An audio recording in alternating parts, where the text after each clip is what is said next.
Então, eu coloquei tanto lá no Google Sala de Aula, tá? Quanto aqui no grupo do WhatsApp, eu coloquei essas notas de aula para vocês, bem como a lista de movimento unidimensional para vocês treinarem, tá bom?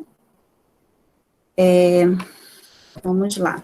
Então, os objetivos dessa aula são estudar o movimento de corpos rígidos em uma dimensão, né, identificar as características dos movimentos, grandezas envolvidas e sua dependência com o tempo, e fazer análise gráfica, não é gráfico, dos movimentos em uma dimensão, tá?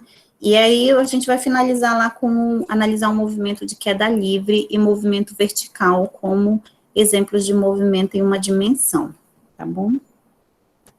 Então, a sequência da nossa aula vai ser, eu primeiro vou fazer com vocês uma revisão muito básica, assim, de derivadas integrais, né, que vocês viram em cálculo 1. Se vocês não tiverem o mínimo de noção de derivada integral, vocês não vão conseguir prosseguir em física 1, né, precisa. Então, o que eu vou fazer aqui com vocês?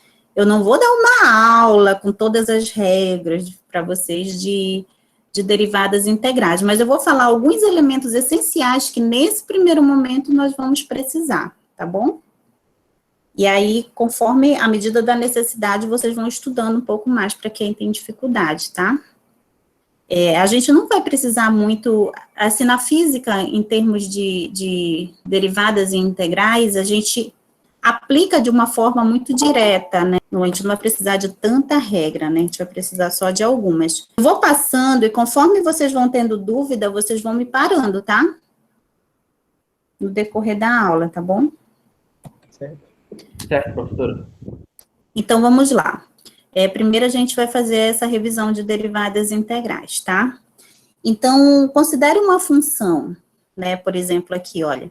Deixa eu só pegar um apontador laser aqui. Então, eu tenho uma função aqui, ainda não é a derivada, ainda é por enquanto a função, tá? Função f de x é igual a uma constante multiplicado por uma variável elevado a n.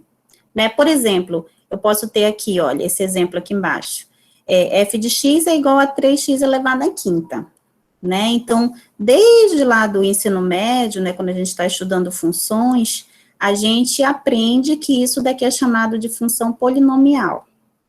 Certo? Essa daqui é uma função de grau 5, né, de quinto grau. Então, eu tenho as funções do primeiro, do segundo, do terceiro grau. Então, quando eu vou resolver uma função do primeiro grau, eu tenho que saber resolver a equação do primeiro grau. Quando eu vou resolver a equação do segundo grau, a função do segundo grau, eu tenho que saber resolver função quadrática, e assim vai, né? Então, isso daqui é uma função. O que é uma função?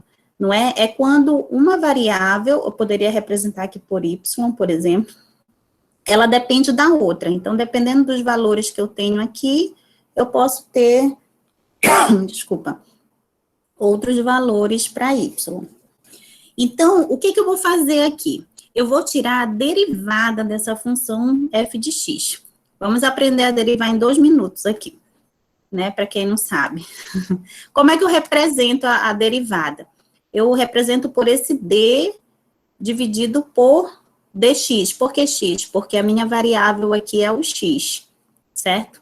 O a é constante. Então, eu escrevo df dx. Então, é a derivada da função f em relação a x. Isso vai ser o quê? Né? O que eu vou fazer com isso? A constante, ela permanece a mesma, que é o a. Né? A derivada, ela vai ser em cima desse x aqui, né, que é a minha variável. Então, o que eu faço? Eu baixo esse, né, tem uma coisa errada aqui, não é x, aqui é n, tá, gente? Por isso que é bom aqui, por isso que eu quis fazer bem aqui, é n, não é x. Se vocês estão com a nota aí, ajeitem aí, por favor. Tá? Então, o que eu faço? Essa potência aqui, ela baixa para cá, certo? N, ó. E aí, eu subtraio uma unidade aqui, nesse valor aqui de cima. Então, por exemplo, aqui embaixo, olha. O que eu fiz aqui? Eu baixo esse 5 para cá, multiplicando com 3, ó.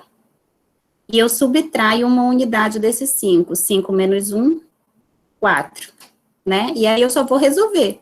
5 vezes 3, 15, vezes o x elevado à quarta. Então, da função f de x igual a 3x à quinta, eu tenho a derivada de f em relação a x é igual a 15x à quarta. Deu para entender a função polinomial, como é que eu faço a derivada? Deu sim, professora. Sim, professora. Sim, professora. Isso, então eu só faço baixar aqui para frente, nessa potência, e subtraio uma unidade. E a integral? Como é que eu resolvo a integral?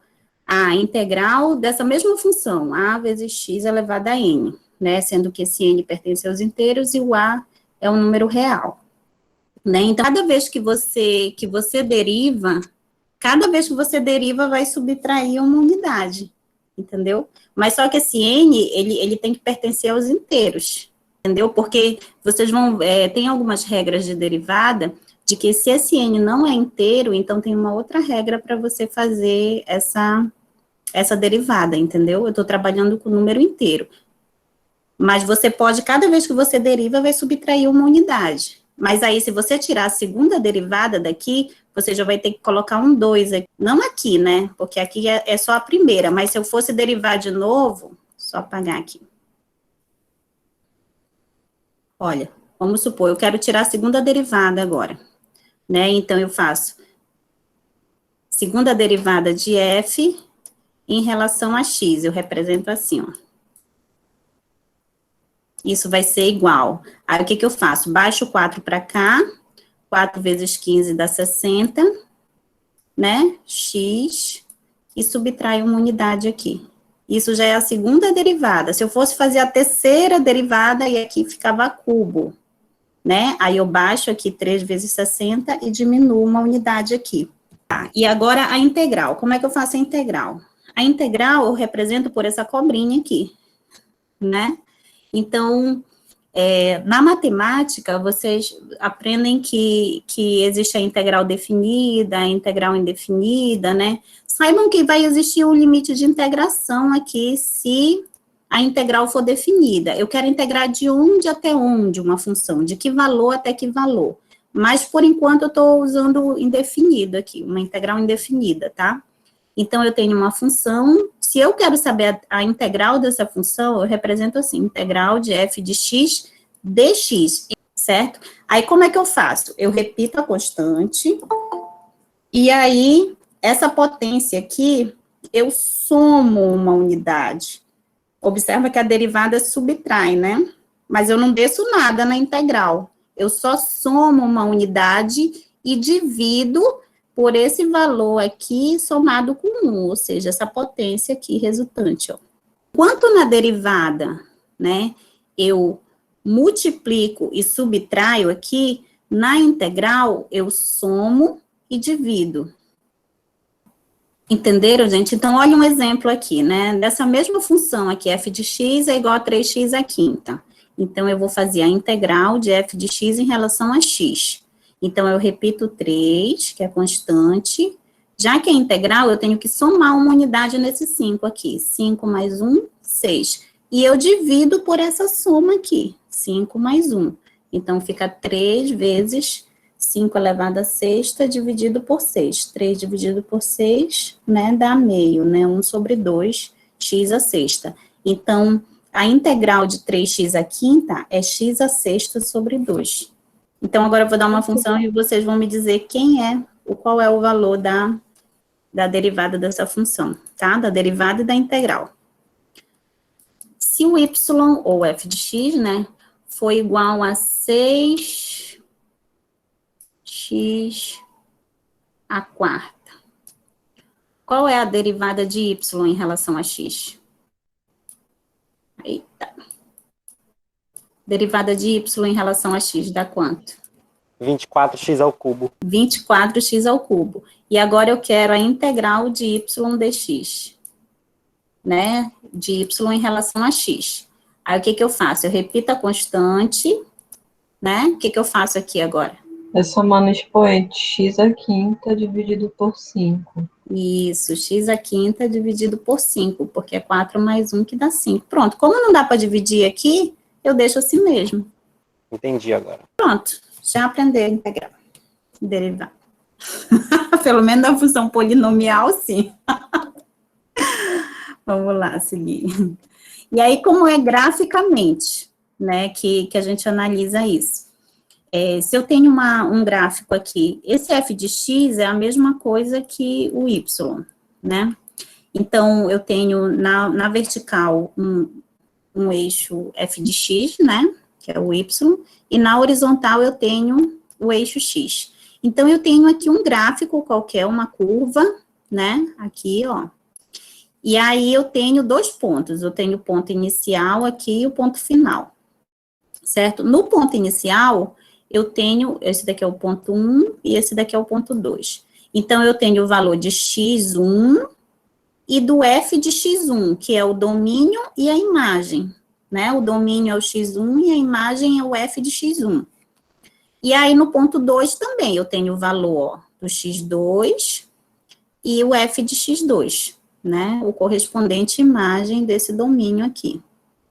Se eu pegar 2 pontos intermediários dessa função, né, o que eu vou ter aqui?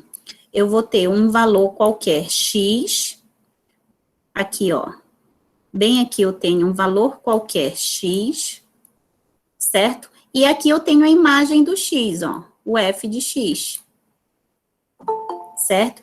E aqui, se eu andar um pequeníssimo pedaço aqui, que eu estou chamando de delta x, né? Se eu andar um pequeníssimo pedaço daqui para cá, que eu chamei de delta x, então eu vou ter uma imagem aqui para esse delta x, ó. Né? Aqui vai ser, nesse caso, bem aqui, ó. Como eu andei delta x, então esse pedaço aqui vai ser o x mais delta x. Esse ponto bem aqui. Certo? Porque ele cresce para cá, olha. Então, aqui eu tenho x, eu ando um pequeno pedaço delta x, então é x mais delta x. Então, esse ponto aqui, olha, a imagem dele vai ser a imagem f de x mais delta x. Certo? Ok, então, continuando aí, né? Vocês entenderam aqui? Então, eu tenho 2 pontos intermediários nessa curva. Esse primeiro ponto eu chamei de x, que é a minha variável, que poderia estar em qualquer um desses pontos daqui da curva. E aí, se eu me deslocar um pequeno espaço aqui, delta x, então esse outro ponto aqui vai ser x mais delta x. E cada ponto desse tem uma imagem correspondente. Desse x é o f de x, e desse x mais delta x é o f de x mais delta x. Certo? Então, aqui, ó, nessa área aqui, só pegar aqui a canetinha. Nessa área aqui, ó, forma um triângulo, que é esse triângulo aqui, que eu estou representando aqui, certo? Aonde esse lado aqui do triângulo é o delta x, né? Tá aqui, ó. E essa altura aqui, né? Essa aqui, ó, é um triângulo aqui, ó. Né? Minha coordenação motora para desenhar aqui não é muito boa. Mas aqui, olha, aqui é f de x e aqui é f de x mais delta x. Então, esse lado aqui do triângulo é f de x menos... aliás, é f de x mais delta x menos f de x. Esse lado aqui, não é? E aí, esse lado aqui é delta x. Então, eu tenho um ângulo aqui, que é um ângulo θ. Eu vou ampliar aqui para vocês verem uma coisa. Esse ângulo aqui, ó, é esse ângulo aqui. Entenderam? O que está sendo representado aqui, ó. E aí, eu posso tirar uma relação trigonométrica daqui, não é? Por exemplo, se eu fizer f de x mais delta x menos f de x, dividido por delta x, é isso que eu tenho bem aqui, ó. O que é isso aqui? É o cateto oposto dividido pelo cateto adjacente desse ângulo aqui. Mas o que é o cateto oposto dividido pelo cateto adjacente? Tangente. É a tangente, que está sendo representada aqui, certo? Então, só que o que é isso que eu estou fazendo aqui, né? O que eu estou fazendo aqui eu estou tentando entender como é que essa função varia em relação a x. Cada ponto desse que eu pegar da curva aqui, eu posso ter uma inclinação diferente, né? Se eu pegar um ponto bem aqui, por exemplo, né? Eu posso traçar aqui, ó, deixa eu apagar aqui, que tá muito bagunçado já. Né? Se eu pegar um ponto dali, um ponto aqui, né? E eu quiser traçar a tangente é aquela reta que vai cortar essa curva em um único ponto. Em cada um desses pontos tem uma tangente diferente, concorda?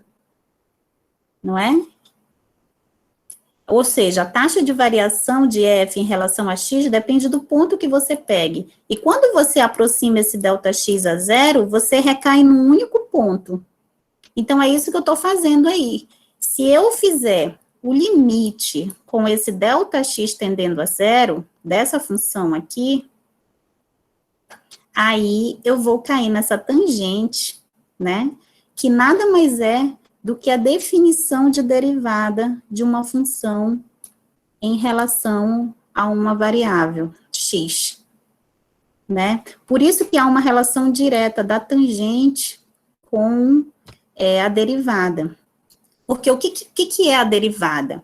A derivada é a taxa de variação de uma função em relação a x, ou seja, eu estou analisando aqui como é em cada ponto que a função está variando em relação a x. Conforme o x muda, o que acontece com a variação da função? Se eu conseguir descrever isso, aí eu consigo entender o comportamento gráfico dessa função. E a isso a gente dá um nome de derivada. A taxa de variação em relação, de uma função em relação a essa variável que está na horizontal, né, essa taxa de variação é o que a gente chama de derivada. E essa derivada, ela existe quando esse limite, né, desse ΔX tende a zero, que é quando eu aproximo esse ponto desse outro aqui, eu vou aproximando, que recai num ponto só. Então, naquele ponto, eu tenho uma reta que corta aquele ponto, que é tangente àquele ponto, né? E essa tangente é justamente a derivada. Então, eu posso representar a derivada dessa função em relação a x também só como um f', com uma linha. Se eu fosse representar a segunda derivada, eu coloco duas linhas, assim, ó.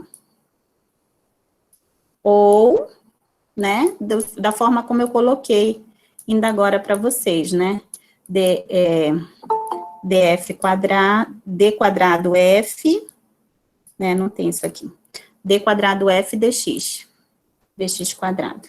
Isso é a mesma coisa que f duas linhas. Por enquanto, é isso daqui que a gente vai precisar, tá? As noções de derivada, integral, como é que eu resolvo de uma função polinomial, e graficamente para eu entender o que é a derivada, tá? Porque agora as grandezas físicas que a gente vai estudar, velocidade, aceleração, elas vão sair dessa definição aqui de derivada, tá? Uma coisa importante aqui, que eu esqueci de falar dessa parte aqui, olha, no caso dessa curva, né, cada ponto aqui tem uma derivada, né, que é uma taxa de variação, então ela é representada por essa tangente aqui que passa, certo? Então aqui, vocês lembram que existem retas crescentes e retas decrescentes no gráfico, né? Então aqui, olha, é a posição de uma reta crescente, então se eu traçar aqui, ó, um triângulo aqui, né, ou eu traçar aqui, ó, né, então aqui tem o θ, observe que esse θ aqui é menor que 90 e esse é maior do que 90. Então, aqui, a tangente seria positiva, porque lembra que a tangente, eu vou desenhar o círculo bem aqui, tá? Lembra que a tangente, o que é? Aquela reta bem aqui, ó. Não é? Esse daqui é o eixo dos senos, esse é o eixo dos cossenos, e essa aqui é a reta tangente. Então, se eu tenho um ângulo aqui, ó, menor do que 90, o valor da tangente é essa aqui, é positivo. Mas se eu tenho um ângulo para cá, olha, que é maior do que 90, eu tenho que prolongar aqui, ó. Então, a tangente vai ser negativa. Entendeu? Vai ser para cá, abaixo do zero. Por isso que está indicando aqui, ó, tangente menor que zero e tangente maior que zero. Enquanto para movimento unidimensional, a gente só vai precisar dessa do polinomial mesmo, tá? Quando a gente chegar lá nas forças e tal, aí vocês vão precisar de logarítmica, integral, de exponencial. Mas, por enquanto, é isso aqui, tá? Então, vamos lá. A descrição de movimentos, né? O que são esses movimentos unidimensionais que a gente vai falar agora, né? São aqueles movimentos que, ao longo de uma linha, eles são estudados ao longo de uma linha, né? Que pode ser horizontal, vertical, inclinada, mas tem que ser retilínea, a trajetória tem que ser retilínea, né? Então, e o que a gente chama de 1D, né? O movimento poderia acontecer na direção do eixo X, por exemplo, ou do eixo Y, ou pode ser inclinado, mas desde que seja uma única dimensão, certo? O segundo fator desses movimentos unidimensionais é que as forças que são responsáveis, né, que causam o movimento, eles serão discutidos posteriormente. Isso, sim, eu sempre achei estranho, mas eu estou seguindo a lógica de como se estuda geralmente os movimentos. Mas pensem comigo, vamos ver. É a pergunta inicial que a Lilia ia fazer para vocês, né? O que é necessário para que ocorra movimento? Me fale. Sofreu uma ação? Sofreu uma ação? O que seria essa ação? Um empurrão, talvez. Um empurrão, Uma força externa, né, no caso. Uma força externa, boa. Mas, assim, uma aceleração. necessariamente para existir movimento, precisa existir uma força? Não, ela pode estar em um movimento constante, né? Sem a existência de alguma força sobre ela. Isso, que é o exemplo do movimento retilíneo uniforme, né? E isso são detalhes que vão fazer toda a diferença depois. Porque, assim, um corpo, ele pode sair, entenda um corpo, qualquer objeto, pessoa, né, qualquer coisa que tenha massa, né? Um corpo, ele pode sair do estado de repouso sem que uma força atue sobre ele? O que vocês acham? Qual foi a pergunta, prof? Um corpo, né, entenda um corpo com qualquer objeto que tem massa, né, ele pode sair do estado de repouso dele sem que uma força haja sobre ele? Não. Que eu saiba, não. Eu acho que pode. É estático. Ele está em equilíbrio estático, que a gente chama que é o repouso. Uma vez eu fui levar meu filho lá no shopping, no parquinho do shopping, aí talvez, não sei se vocês lembram, quando lá no Paraíso tinha um parquinho lá embaixo, e aí tinha um boliche lá pequeno, vocês lembram? Sim. Pois é, lá tinha uma placa escrito assim, não jogue a bola com força. O que vocês acham dessa frase? Ela está incorreta, né? Fisicamente está incorreta. Por quê? Porque se você joga, você automaticamente tem que aplicar uma força sobre a bola, né? Isso. Se você não aplicar força, ela não ia sair da tua mão, né? Então, assim, para variar o estado de movimento de um corpo, esteja ele em repouso ou esteja ele em movimento, toda vez que tu queres variar o estado de movimento dele, tu tens que aplicar uma força. Né? Então, assim, por isso que sempre soou estranho para mim estudar movimento antes de estudar força, porque para mim a gente deveria estudar primeiro a causa, né? Que foi o que o Newton fez, né? Então, assim, essa ideia de movimento, ela é uma ideia bem antiga, né? Que sempre intrigou a humanidade. Então, os filósofos gregos, por exemplo, eles se questionavam muito sobre a questão do movimento, o que era o movimento, né? Como a gente poderia explicar o movimento. Havia uma diferença, por exemplo, que eles explicavam entre os movimentos da Terra e os movimentos celestes, né, fora da Terra. Mesmo naquele período do modelo geocêntrico, né, porque se acreditava que os movimentos que aconteciam aqui na Terra eram diferentes dos movimentos dos corpos celestes. Uma das grandes contribuições do Galileu e do Newton depois foi justamente isso, foi unificar, né, os movimentos celestes e os movimentos terrestres, né, descrevendo equações que conseguem dar conta tanto dos movimentos aqui na Terra, quanto dos movimentos fora da Terra, que antes acreditavam que eram duas coisas diferentes, né? Então, assim, a gente vai estudar as causas depois, tá? Então, a gente vai estudar aqui os efeitos dessa força, né? O aceleração, velocidade, enfim, e depois a gente vai estudar a dinâmica, tá?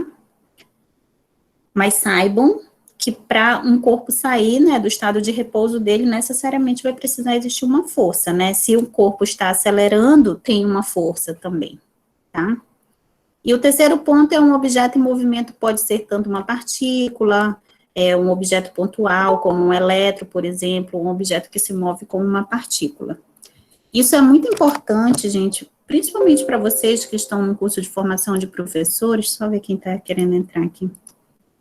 Porque eu lembro muito bem, eu como estudante do ensino médio, deixa eu olhar aqui para a carinha de vocês, eu como estudante do ensino médio, eu lembro que o professor falava assim, né, um corpo, por isso que eu estou insistindo nessa história, um corpo, uma partícula, não sei o quê. Então, isso, assim, existe um currículo oculto, né, que às vezes os professores ignoram na escola, que é o que está se passando na cabeça ali do sujeito, quando ele escuta essa história do corpo, né. Então, assim, quando você fala corpo, pode ser que o aluno entenda que é só um corpo humano que está se movimentando, né? Ou se você fala uma partícula, né, que defina o que é partícula. Então, a gente precisa dar nome aos bois, né, quando a gente está ensinando. Então, existe um filósofo da ciência chamado Bachelard, né, que ele fala dos obstáculos epistemológicos, que são os obstáculos para o sujeito aprender, né? Então, assim, a linguagem é um dos obstáculos, né? Eu acho que é a primeira vez que eu dou aula para 2019, ainda não falei isso para vocês, mas eu assistindo aula de física, eu sempre falo isso nas minhas aulas, que os meninos já estão acostumados, já. Nas minhas aulas de física do ensino médio, o professor ia estudar espira e ele desenhava um negócio assim, ó. Deixa eu ver se vocês conseguem ver. Conseguem ver aqui? Ele desenhava alguma coisa assim. Uma coisa meio estranha, assim, sabe? Parece uma árvore. Pois era assim, mais ou menos. Ele dizia que isso era uma espira. Ele nunca explicou para minha turma o que era essa tal dessa espira. Ele só dizia, considere uma espira, não sei o quê. Gente, vocês sabem o que eu imaginava disso? Deixa eu desenhar aqui o que eu imaginava. Eu imaginava um pote, né, uma moringa de colocar água, sei lá, eu ficava imaginando, meu Deus, como que uma corrente elétrica pode passar nesse negócio de barro, assim? Então, assim, existe um currículo na linguagem que a gente fala, né, e da forma como o aluno entende, então é sempre bom se colocar no lugar do aluno para tentar entender como é que ele está entendendo esse negócio, né?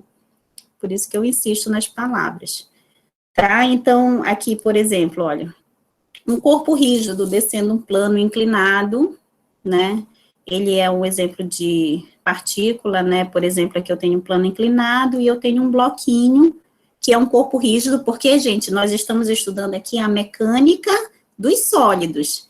Se isso virar líquido, já é o estudo lá da hidrostática, então tem outras características que a gente estuda no movimento dos fluidos, dos líquidos e gases, aqui a gente está tratando dos sólidos, tá?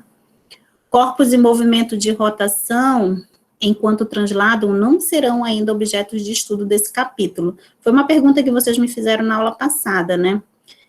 No caso, um objeto, quando cai, por exemplo, ele poderia rotacionar. Mas as nossas equações, elas não vão considerar rotações, elas só vão considerar translações, por enquanto, tá? Então, rotações vocês vão ver só lá no final do curso, quando estiverem vendo rotações. Tá ok? E aí, é importante vocês aprenderem a construir gráficos, né, de movimentos. Então, por exemplo, vamos tentar analisar esse gráfico aqui. Eu tenho... Sempre que eu vou analisar um gráfico, a primeira coisa que eu tenho que identificar é o que tem nos eixos. No caso aqui, eu tenho a posição na vertical em metros, e na horizontal eu tenho tempo em minutos, certo? Então, aqui eu tenho um gráfico, né, de como é que a posição varia com o tempo. Então, aqui, olha, no ponto B, por exemplo, eu tenho no tempo, esse tempo está em minutos. Em 1 minuto, eu vou ter um valor aqui para posição em metros, que eu posso fazer uma estimativa, se aqui é 5.000 metros, aqui é 2.500, aqui deve ser 1.000, por aí assim, 1.000 metros, né? E assim vai, cada ponto desse tem um valor correspondente aqui, né? Cada domínio tem um valor correspondente na imagem, sendo que o domínio é o tempo e a imagem é o X aqui, certo? E aqui eu tenho, né, uma tabelinha construída, né, que vai dar origem a esse gráfico aqui. Então, eu posso analisar a partir do gráfico ou da tabela, né, o que está acontecendo em cada um desses intervalos do gráfico e inferir o que está acontecendo com o movimento. Observem aqui, ó, do ponto A ao ponto B, do B ao C, o que está acontecendo aqui? A posição está aumentando, né? O tempo está passando e a posição está aumentando. Quase linear, não é totalmente linear, não é diretamente proporcional posição e tempo, mas eles estão aumentando.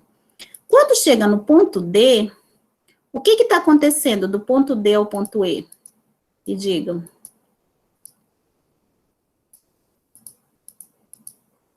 O que vocês acham que está acontecendo aqui do ponto D ao ponto E? Ele desacelerou um truque. Ele desacelerou. Ele manteve eu esqueci o que agora, mas ficou constante, eu acho. Ele vai ficando, o que vai ficando quase constante aqui? A aceleração fica constante. Aí ele já atingiu o auge da velocidade dele. Ele atingiu o auge da velocidade dele? Aí depois tem mais um tempinho para ele carregar as forcinhas dele e acelerar de novo. Não, porque você está achando que você está analisando velocidade, aqui é a posição. Né? Por isso que eu falei que a gente precisa, no caso de ser posição, o que está acontecendo aqui? Ele está acelerando aqui? Não, está desacelerando. Ele, na verdade, ele está no mesmo intervalo de tempo aqui que ele tinha antes, por exemplo, de 3 a 4, dá 1 segundo, né? Então, aqui, olha, ele permanece, minuto, professora. Ele estava mais... minuto de diferença. Pô, minuto, Aqui, 1 minuto, ele se deslocou isso. E aqui, em 1 minuto, ele já se deslocou bem menos. Então, quer dizer que ele diminuiu a velocidade dele, certo? E se isso aqui tivesse na horizontal, assim, significa o quê? Que ele tinha parado. Concordam? Porque ele permaneceu na mesma posição conforme o tempo passou. Mas, assim, ele quase para, mas ele não parou. Aí, depois, ele vai aumentando de posição. Mas eu posso dizer que ele está aumentando de velocidade também? O que vocês acham? Acho que pode sim. Acho que sim, porque não dá para determinar se é uma reta ou não. Olha só, o que vem ser a velocidade? Olha, a gente vai ver lá na frente, mas já vou dar uma dica aqui para vocês. A velocidade, eu não vou nem jogar em delta, eu vou jogar em tangente. Ela vai ser a tangente, tá? Ela vai ser a tangente desse ângulo aqui. Né? Que ângulo? Desse ângulo que vai formar aqui com o eixo X, tá?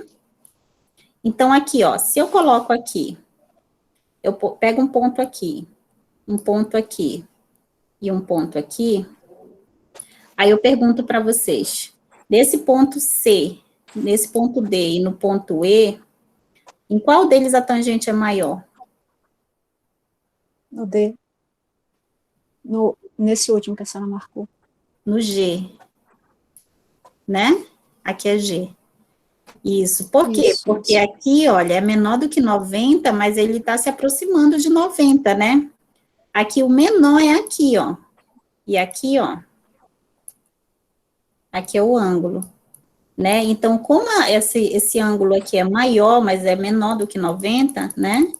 E aí eu digo que essa tangente aqui é maior. Então, aqui a velocidade é maior, ou seja, quanto mais inclinado, crescente for o gráfico, maior vai ser a velocidade. E justamente porque se ele quase parou, para ele poder se deslocar mais para cá, né, nessa rapidez toda, ele precisa aumentar de velocidade. Entenderam?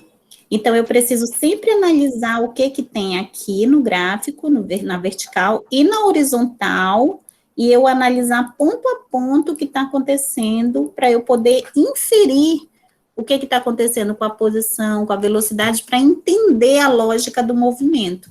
Então, aqui, olha, no instante zero, ele estava parado?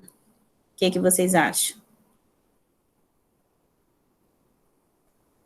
No instante 0 minuto, esse móvel está parado? Aí eu posso afirmar isso? Acho que não, eu acho que é o ponto de partida, né? Um disse que pode, o outro disse que não. O que os outros acham? Ele pode estar parado, depois ele está acelerando, aí atinge. Tá parado. Ele está parado? Eu acho que depende, porque, por exemplo, eu posso estar em movimento e a partir de tal ponto, estando em movimento, a partir de tal ponto, eu inicio a contagem do tempo. Então, eu acho que não dá para mesmo. Quem é que está falando, Márcia? Isso.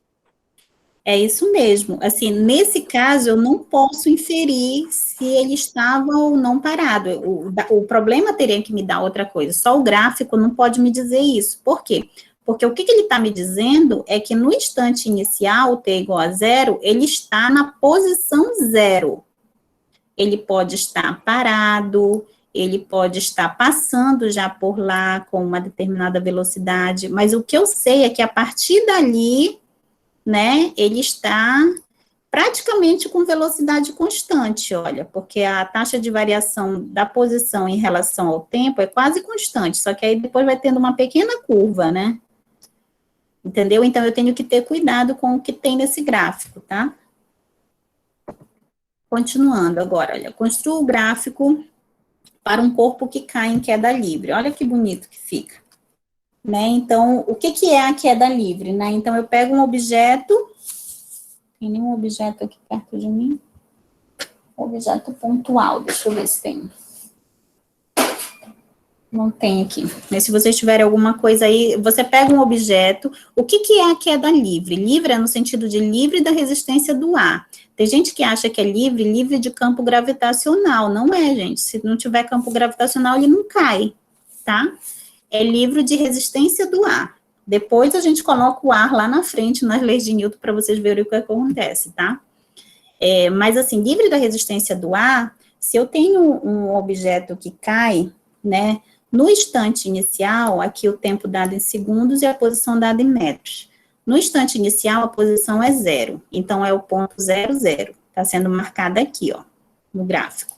Tá? Então, aqui é a posição em metros e o tempo em segundos. Aí, no instante 1 segundo, né? No instante 1 segundo, aí a gente experimentalmente vê quantos metros ele andou. E a gente viu lá experimentalmente que ele andou 4,9 metros. Né, em 1 segundo.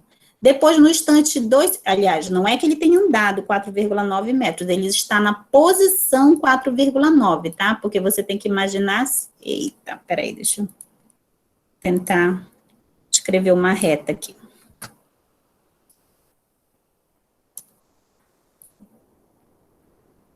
Não está muito reta, mas... Olha... se é queda, então eu vou fazer, pela lógica aqui, ele está aumentando a altura, né? Então, o meu eixo está apontando para baixo. Vê se vocês concordam comigo. Né? Eu tenho um objeto aqui que ele vai cair, certo? E aí, olha, no instante 0, ele está numa posição 0. No instante 1 segundo, né? No instante 1 segundo... ele vai estar nessa posição aqui, ó, 4,9 metros, né? No instante 2 segundos, ele vai estar na posição 19,6.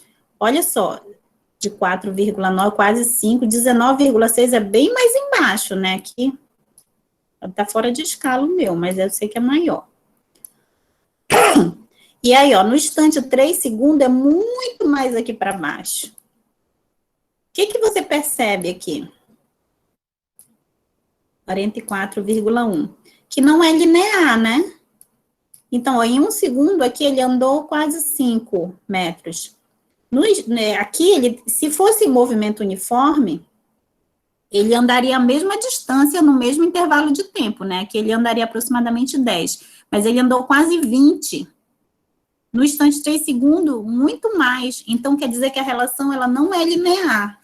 E a gente vê pelo gráfico. Quando eu vou traçar esses pontos aqui no gráfico, olha como dá o gráfico. Isso é um arco de parábola, que é parte da equação do segundo grau.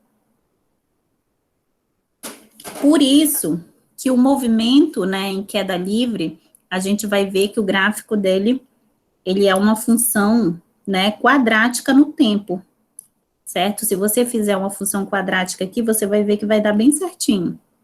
Mas por que isso acontece? Isso acontece porque tem alguém puxando ele para baixo. Tem alguma aceleração para cá. E a aceleração vai ser justamente a aceleração da gravidade. Certo? Que vai agir no corpo e vai fazer com que ele seja puxado para baixo. Certo? Ok, professora. Tá. Então, agora vamos entender o que é posição, deslocamento e distância percorrida. Considere aqui uma trajetória, né? O que é trajetória? Né? Trajetória é uma linha, né, imaginária por onde o corpo vai passar, né? E a gente marca as posições, né?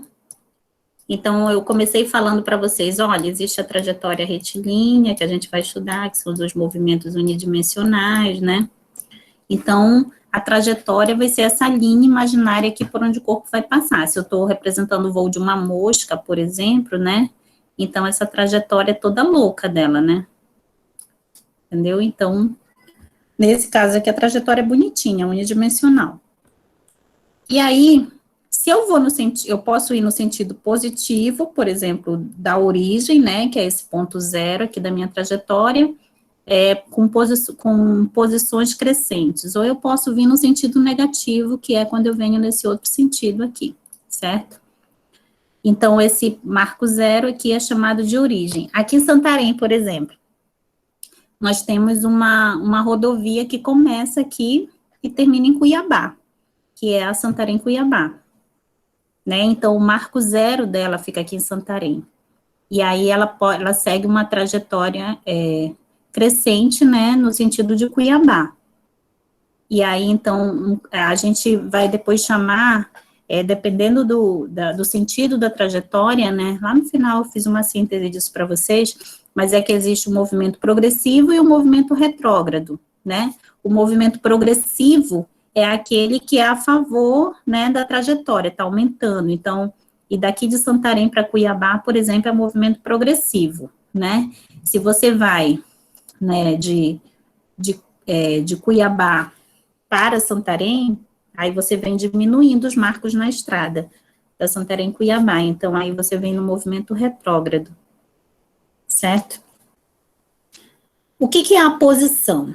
Né? Existe diferença entre posição e deslocamento. A posição é o lugar ocupado pelo corpo na trajetória, então aqui eu posso ter o marco zero da estrada, posição 1 quilômetro, posição 2 quilômetros, posição 3 quilômetros, por exemplo, aqui está em metros, mas na nossa estrada a gente tem quilômetros, né? E aí, mas o que seria, posição pode ser negativa? O que vocês acham?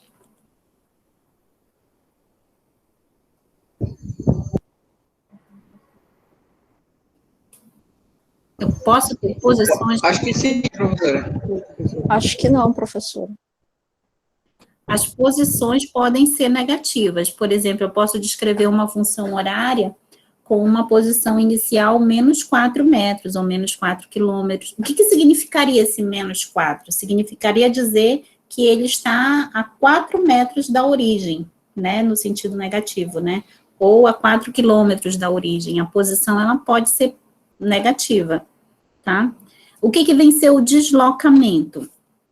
O deslocamento, literalmente, gente, é a posição final menos a posição inicial. Não importa por onde o carro, a pessoa passou, sempre vai ser a posição final menos a posição inicial, né? Então, eu posso representar, o deslocamento, ele é um vetor, né? Por exemplo, no movimento bidimensional e tridimensional, vocês vão ver muita representação assim, ó, né? Delta R, deslocamento, e R, posição, certo? O que é esse R, posição? Deixa eu só apagar aqui, para vocês entenderem melhor. Né? Então, se eu tenho um sistema bidimensional, por exemplo, aqui, ó. Vou fazer do bi, depois eu vou dizer como fica no uni. E eu tenho um objeto que está aqui nesse ponto 1. Então, se eu quero representar, né, no eixo x, y, qual é o vetor R, vetor posição, eu represento assim, ó. Esse daqui é o vetor posição R.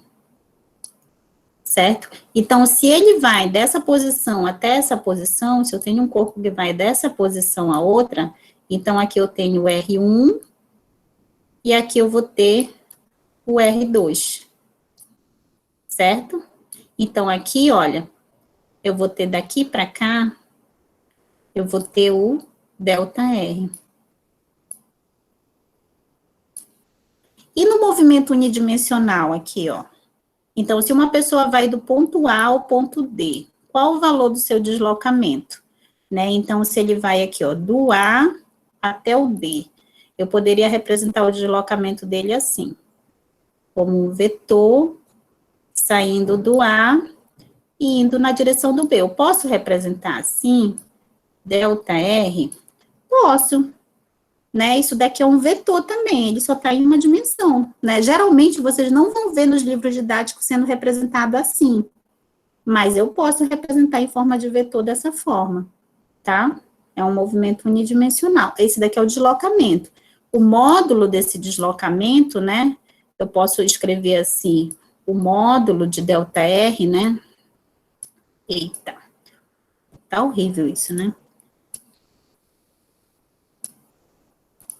O módulo de delta R, né, se eu quiser o módulo aqui, então o que que eu vou fazer? Vai ser a posição do D, né, eu tô colocando X e não R, né, porque é só a direção X, tá?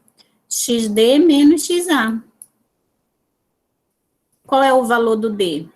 6, né? E o valor do A? Menos 3. Quanto é 6 menos 3? 9. 9 positivo, né? Então, o deslocamento deu 9. O que significa isso? Que o tamanho do meu vetor de deslocamento é 9. É isso, é o corpo do vetor, é o módulo do vetor, é 9. E qual é a direção e o sentido? Ah, a direção é do A para o D, certo? E o sentido é de A para D. Né? Da mesma forma como a gente estudou lá os vetores, né, a gente pode representar também no movimento unidimensional isso aqui. Agora sim, se ele vai, tipo, vai do A para o D e depois volta para o B, como é que eu represento o vetor de deslocamento?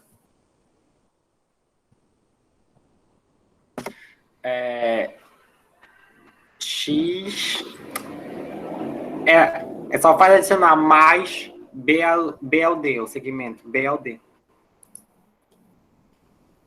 Não. Se ele sai do A e vai para o D e depois volta para o B, como o deslocamento é só posição final menos posição inicial, o final é o B e o inicial é o A. Então, eu teria um vetor só aqui, ó. Ah, tá, deslocamento. Isso, entendeu? Não, então, aqui eu teria... Aí, o que que eu teria aqui? Eu teria o delta x, né? Eu vou chamar aqui delta x no escalar só. Delta x é igual ao xb menos o xa. Ah, mas eu não vou usar o d? Não, porque a definição de deslocamento é só posição final menos posição inicial, não importa por onde ele passou. Então, aqui seria 0 menos 3, que dá 3. Certo? 3 é o tamanho desse vetor aqui.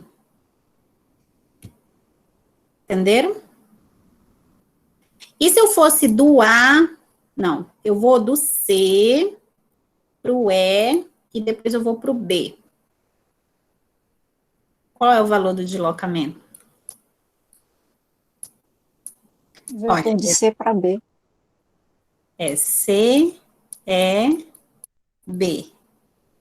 Né? De C para o E para o B, C é B, então, na verdade, é o final é o B, né? Que é a pontinha da seta. Então, o vetor de deslocamento só vai ser isso aqui, ó. Certo? E o módulo dele vai ser o quê? É a posição final, que é B, menos a posição inicial, que é o C. 3, que vai dar menos 3. Mas por que menos? Porque ele está voltando. Isso, porque se aqui é o eixo positivo e ele está para o outro lado, então o meu vetor muda de sinal, né? Então, por isso esse menos aqui. Certo? Então, tudo aquilo que a gente aprendeu em vetores lá, dá para eu analisar tanto no movimento uni, bi ou tridimensional, tá? Continuando aí. Eu vou passar isso daqui, que foi o que eu acabei de explicar para vocês, tá? Eu vou só ressaltar isso bem aqui, ó. O que significa posição negativa e deslocamento negativo? O que é a posição negativa? Ele está antes da origem, né? Isso, significa que ele está numa posição, é o lugar na trajetória, né, que é antes da origem. E o que é deslocamento negativo? Se é progressivo ou retrógrado, no caso é retrógrado aí, né? Isso, o deslocamento negativo, se ele dá negativo, quer dizer que a posição final dele é menor do que a inicial, e aí o vetor dá no sentido contrário. Tá? E se ele volta para a mesma posição? Vamos supor, eu saio daqui de Santarém, vou até Belterra, e depois eu retorno de novo para o mesmo ponto em Santarém. Qual é o deslocamento total? É nula. É nulo. Porque eu voltei para a mesma posição. Então, posição final menos posição inicial é 0. Tá? Significa que eu não andei? Não, significa que o deslocamento é 0. Mas a distância percorrida não é 0, que já vai ser outra grandeza. Né? O que é a distância percorrida? É a soma algébrica de todos os deslocamentos em módulo, né? Porque, assim, o ΔX, ele é um vetor, né? O deslocamento, ele é um vetor. Mas a distância percorrida, não, ela é um escalar. Né? Então, e aí tem alguns exemplos aqui para vocês fazerem. Por exemplo, aqui, ó, se vai de A para o B, né? A posição do B menos a posição do A, esse é o deslocamento. Então, do B é 0, menos a posição do A, que é menos 3, que dá 3 metros. Só a distância percorrida também é 3 metros. Observe a semelhança aqui, deslocamento tem o mesmo valor da distância percorrida, mas nem sempre. Olha, se for de B para o C para o A, aí eu calculei, deu menos 3 metros o deslocamento e a distância percorrida deu 9 metros. Vamos ver por que 9. Né? Do B para o C para o A. Olha, do B para o C e depois vai para o A. Posição 1, 2 e 3. Então, do B para o C, ele anda 3 metros, né? De 0 até 3. 3 metros aqui. E do C para o A, ele anda os 3 de novo, mais os 3 aqui, porque é em módulo, tá? Então, 3 na ida e 6 na volta, que dá 9. Entendeu? É a soma de todas as distâncias. Isso é distância percorrida. E assim tem outros exemplos aqui que vocês podem olhar depois. Tá? E o que significa o deslocamento nulo? Né? ΔX igual a 0. Tem duas opções. Ou ele retornou para a mesma posição, que foi o caso que a gente viu, que vai para Belterra e volta para Santarém, né? Ou ele pode ser que o corpo estivesse em repouso também, porque se ele não se deslocou, se ele está em repouso, o deslocamento dele também é 0, certo? Então, tem esses dois casos para deslocamento nulo, tá? E aqui foi o gráfico que eu mostrei ainda agora para vocês, né, do eixo X e Y, o que é o deslocamento no caso bidimensional.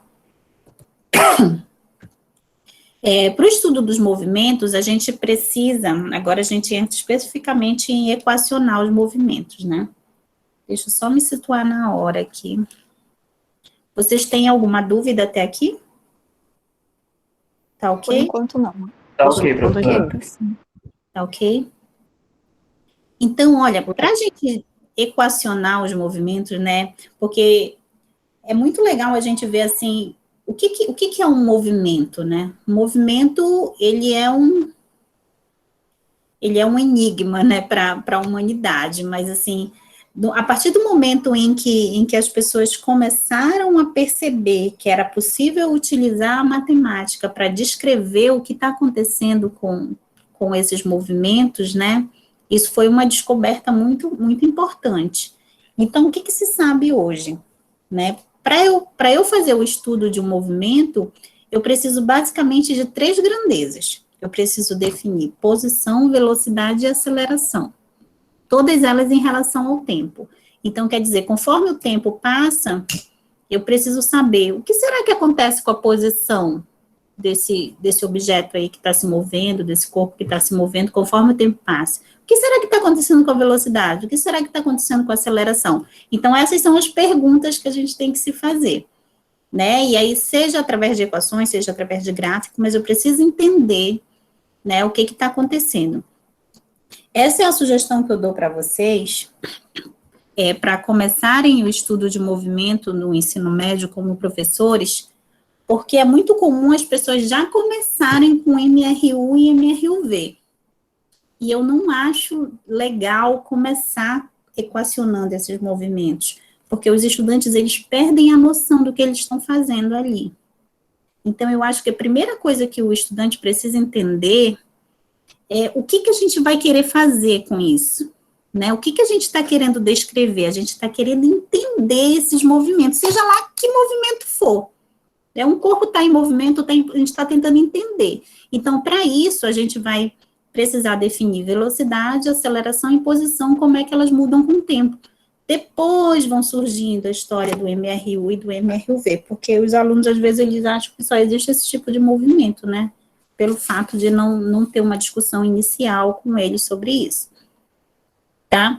Então, eu tenho aqui uma trajetória retilínea, né? Porque nós estamos estudando movimento retilíneo, e em uma dimensão, né, e eu tenho aqui um objeto que está se movendo, né, então, tem a origem das trajetórias aqui, da trajetória, tem a origem aqui da trajetória, né, aqui é o X, né, aqui, e tem no instante inicial, ele está numa posição inicial x0, e no instante final, ele está numa posição x, certo? Então, graficamente, como é que eu enxergo isso? Eu tenho noção do tempo, né? E olha, apesar do movimento ser unidimensional, trajetória, gente, não tem nada a ver com gráfico.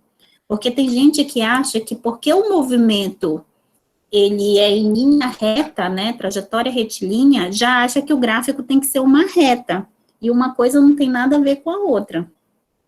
Você pode ter um movimento retilíneo, que é o caso da queda livre, por exemplo, é um movimento em linha reta, né? No caso, você desconsiderando a resistência do ar, o objeto vai cair em linha reta única e exclusivamente pela força gravitacional, que está puxando ele em direção ao centro da Terra.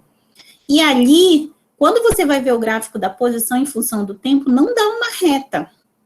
A gente viu lá nos slides anteriores, dá um arco de parábola. Né? Por quê? Porque vai existir uma aceleração ali, que é a aceleração da gravidade. Então, não confundam trajetória com gráfico, tá? E aí, nesse caso aqui, eu tenho uma curva qualquer, né?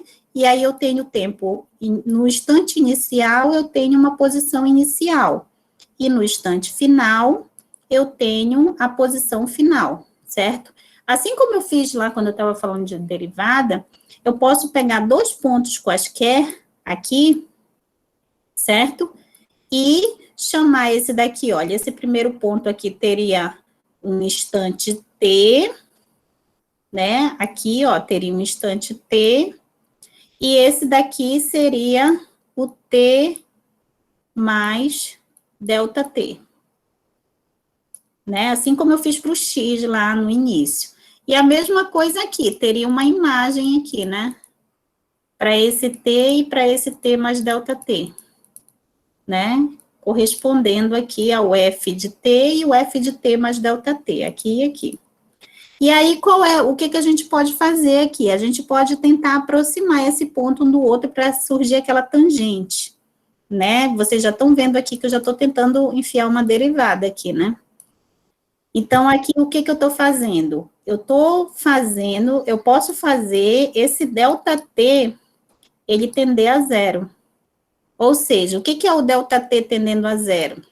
O ΔT tendendo a zero quer dizer que eu vou aproximar um ponto do outro, né? Para esse ΔT aqui, olha, ele ser o mínimo possível. E aí, para eu ter a tangente. E depois vai surgir uma derivada daí. Vamos ver no próximo slide. Olha, isso que eu estou calculando é a velocidade média, né? O que é a velocidade média?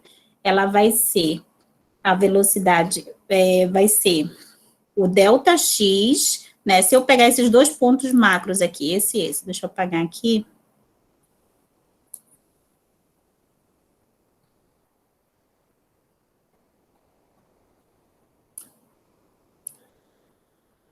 Se eu tenho esse ponto aqui, ó, e eu tenho esse também, então eu tenho a posição inicial e a posição final. E aqui eu tenho o tempo final e o tempo inicial. O que eu sei? Que se eu fizer posição final menos posição inicial dividido pelo tempo final menos tempo inicial, eu tenho a velocidade média, tá? Esse tracinho aqui é para indicar que é média também, tá? E aí, então, o que é o x menos x0? O x, né, o x menos x0 é o ΔX, né, é o quanto esse corpo se deslocou no eixo x. E esse t menos t0 aqui, macro, é o ΔT, certo? Então, a gente já sabe lá desde a 8ª série, né, que esse ΔX sobre ΔT é a velocidade média. Né? Mas, assim, se eu fazer esse ΔT tender a zero, que era esse caso que eu estava fazendo aqui, né? Eu pego dois pontos qualquer e eu faço esse ΔT tender a zero. Se eu fizer o ΔT tender a zero, ou seja, o limite quando o ΔT tende a zero, desse ΔX sobre ΔT, eu tenho a derivada. Mas isso aqui, essa derivada aqui, a gente não chama mais de velocidade média, a gente já chama de velocidade instantânea. Mas por que instantânea?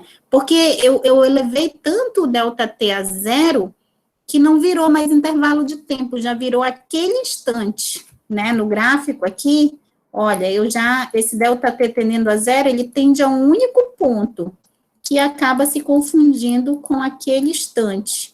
Então, por isso que o nome é velocidade instantânea. Né? Então, a velocidade instantânea, que a gente não coloca mais nem o traço, nem o m, né? A gente representa só v em função de t, né? Ela é a derivada do x, que é a posição, em relação ao tempo. Essa daqui é uma das equações mais importantes que a gente vai ver a partir de agora.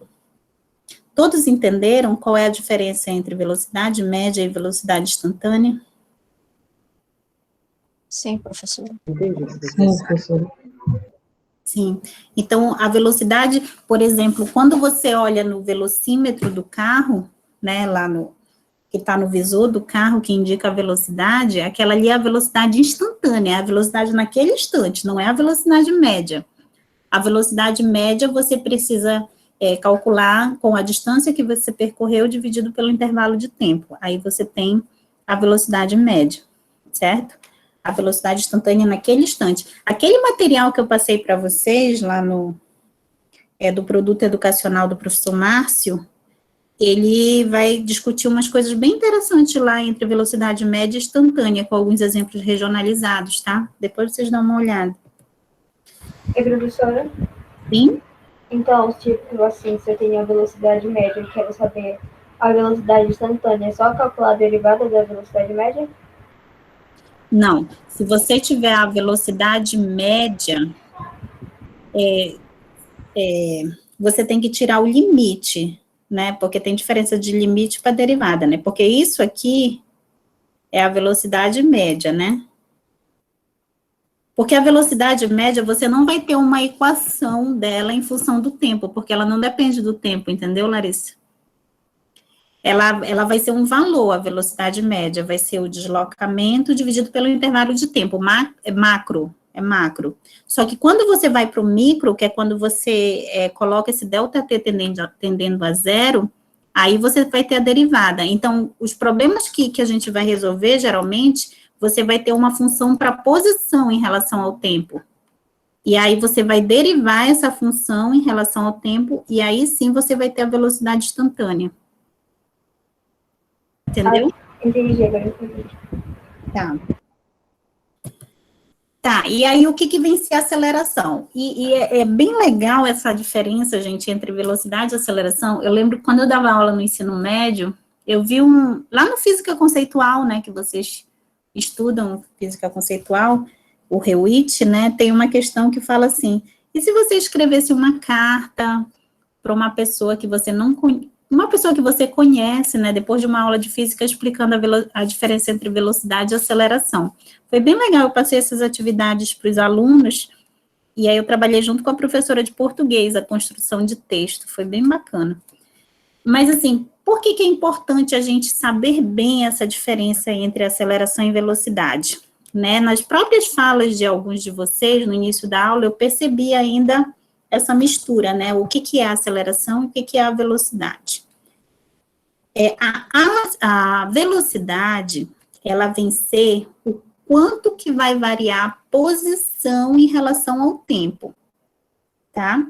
Mas essa posição, ela pode variar sempre da mesma forma ou não. O que eu quero dizer da mesma forma? Assim, pode ser que conforme o tempo passe, por exemplo, se demorou 2 segundos, ele andou 2 metros, então ele andou 2 metros em 2 segundos, que isso dá 1 metro por segundo, beleza.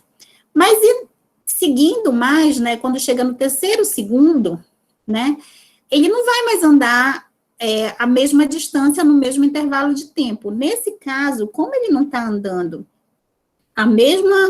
o mesmo deslocamento no mesmo intervalo de tempo, então a gente diz que a velocidade, ela não é constante, certo? Ou seja, o que é a velocidade? É a rapidez com que ele está se movendo, né? Então, a rapidez dele vai ser diferente em cada intervalo de tempo. Então, tem alguma coisa estranha aí, e esse estranho é a aceleração. Ou seja, o que vem ser a aceleração? A aceleração, ela vai ocorrer sempre que houver mudança na rapidez, mudança na velocidade. E também existe diferença entre a aceleração média e a aceleração instantânea, assim como tem diferença entre a velocidade média e a velocidade instantânea.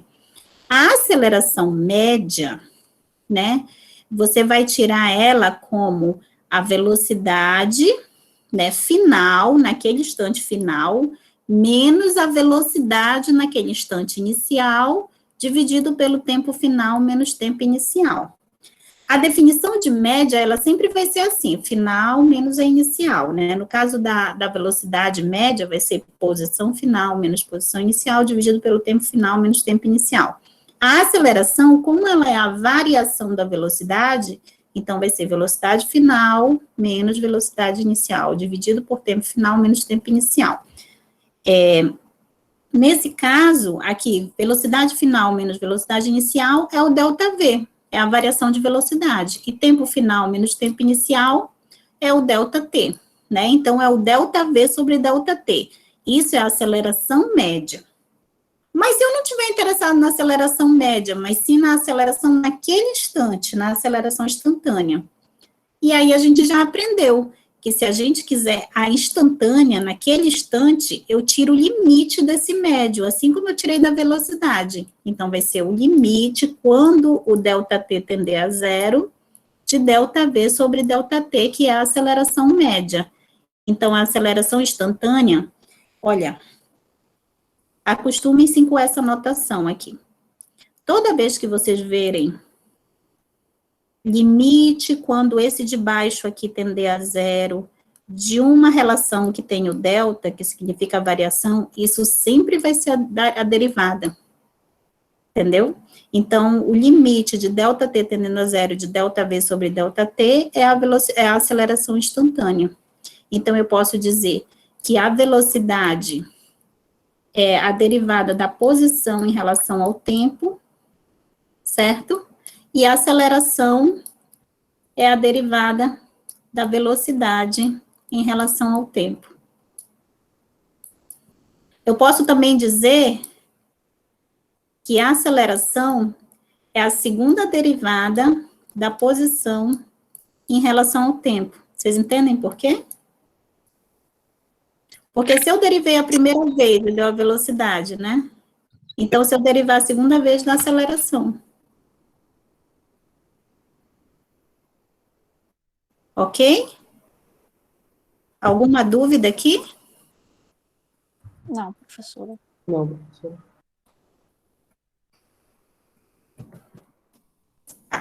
Agora vamos fazer uma continha aqui. Lembram dessa equação aqui, Voat? Lá do ensino médio? Ainda. Não lembro. Do ensino médio, não, professor. Da A química gente da vai faculdade, aprender não lembro, onde é não. que ela sai. Velocidade inicial mais aceleração vezes o tempo? Isso. V igual a velocidade inicial mais aceleração vezes o tempo. Isso daqui é a equação da velocidade do MRUV, movimento retilíneo uniformemente variado. O que é um movimento retilíneo uniformemente variado? É um movimento em linha reta, né? O que é uniformemente variado? Variado quer dizer que a velocidade muda, mas ela muda uniformemente, ou seja, ela tem uma aceleração, mas a aceleração é constante. O que significa isso? Que a cada segundo, por exemplo, a velocidade aumenta de 1 metro por segundo. Então, ela está aumentando, mas ela aumenta sempre na mesma proporção. Isso quer dizer que a aceleração é constante. E uma observação para vocês. O nosso corpo, eu não sei se vocês gostam daqueles brinquedos que vai assim no parque de diversão, que cai lá de cima e parece que o estômago vai sair aqui pela boca. Vocês gostam daqueles brinquedos? Sim. Eu odeio aquilo. É muito bom. gosto. Né? Mas assim, por que eu não gosto? Eu não suporto essa sensação, parece que eu vou morrer, né? Eu não suporto essa sensação de que o estômago, né? E literalmente é isso, né? Como os nossos órgãos, eles não estão intimamente ligados, né, às paredes, né, lá, internas do nosso corpo, então, por inércia, o estômago tende a ficar, né? Enquanto você cai. E aí você sente aquele vazio, assim. É horrível. E aí, mas por que eu estou falando isso? Às vezes, algumas pessoas confundem essa história de aceleração e velocidade. Não tem a história de, é possível um corpo atingir a velocidade da luz, né? A relatividade diz que não, até hoje não. Eu até imagino essa mesma situação, porque imagina, se for para se locomover no espaço, na velocidade da luz, como não tem nada no vácuo, para ir para frente tem que deixar alguma coisa para trás, né? E lançar alguma coisa na velocidade da luz para trás é simplesmente impossível. Mas tem algumas coisas aí dessa história de relatividade, né? Porque, assim, na relatividade do Einstein, ele prova que quando um corpo está se aproximando da velocidade da luz, a massa relativística dele vai aumentando muito. Então, é por isso que, se aproximando da velocidade da luz, a massa explodiria para o infinito. Então, por isso que matematicamente não é possível. E nem experimentalmente, nunca ninguém chegou nessa conclusão. Uma coisa com massa suficiente para ser jogada é bem difícil. Mas a questão, assim, é que o nosso corpo, ele não é um velocímetro, ele é um acelerômetro. Então, você poderia estar, por exemplo, lembra da história da experiência de pensamento do Einstein? Ele imaginando voando num raio de luz, lembra? Não sei se vocês já ouviram essa história. O Einstein imaginando, se ele estivesse na velocidade da luz, ele não conseguiria ver a imagem dele no espelho, porque ele estaria na mesma velocidade da luz. Tem uma história aí. Eu não entendi a professora no começo, que eu assistia uns documentários sobre isso, eu achava muito interessante, mas não conseguia entender. Agora eu tô entendendo mais ou menos. Eu achava muito louco. Cada vez mais, mas assim, se fosse possível, né? Mas assim, você está numa velocidade muito alta, o seu corpo, ele não identificaria essa velocidade muito alta se você estivesse com velocidade constante. O primeiro princípio da relatividade diz que repouso e movimento retilíneo uniforme são equivalentes. Então, assim, Tanto faz você estar a 1.000 km por hora, ou você está a 2.000 km por hora, mas se a sua velocidade estivesse constante, você não sentiria nada. Vocês acreditam em mim? Acredito. Só porque eu estou falando. É como se a gente andasse num ônibus, num trem, e está acompanhando o movimento. Então, Quem já andou de avião sabe disso, é uma velocidade enorme, né? Quando eu olhei pela primeira vez, eu fiquei, o quê? Como assim tudo isso? Parece um absurdo. É assim, mas assim, repouso e movimento retilíneo uniforme são equivalentes, né? São estados equivalentes. Então, assim, porque o nosso corpo, ele não consegue identificar a velocidade, mas ele consegue identificar a aceleração. É por isso que a gente sofre tanto com essa história de cair em queda e levantar e não sei o quê. Então, a aceleração, as pessoas, elas até perdem a consciência, né? Os astronautas, quando eles vão fazer testes de aceleração. 11 km por minuto. Por minuto não, por segundo, né? 11 km por segundo, né? 11 km por segundo, a velocidade de escape do nosso planeta. A velocidade de escape, é isso mesmo, Luiz. Então, assim, é muito alta. Então, assim, os melhores astronautas, eles não conseguem, às vezes, chegar nessa aceleração. Isso é velocidade, né? Isso é velocidade, mas, assim, para chegar nessa velocidade, ele precisa acelerar. A questão é a aceleração. Oi, Lucas. Ia dar um trabalho para varrer o Edu do planeta Terra, então, né, professor? Por quê? Porque a velocidade de escape é muito alta, né, professora? Muito alta.